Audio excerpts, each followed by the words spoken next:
Professional installation guide, practical tips and tricks. Installation of fire-approved acoustic panels in canteen environments with a high fire safety requirements. Review the installation guide for acoustic panels with insulation.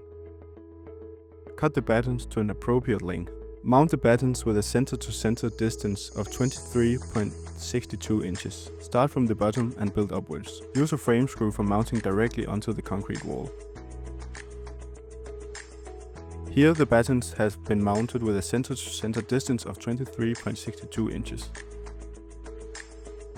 The last batten is placed so that the height matches precisely with the height of the acoustic panel. When installing mineral wool on the backside, there must be no air gaps behind the panels. According to building regulations, the cavity behind must be fully filled.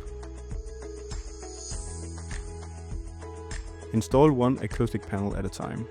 It is important to press the panels slightly together to achieve the correct spacing between the slats. For quick and easy installation, use our specially developed spacers to ensure uniform gaps at the joints. Optionally, use a laser for precise screw placement and achieve consistent finish. Here the panels are lifted 1.97 inches from the floor for easier cleaning.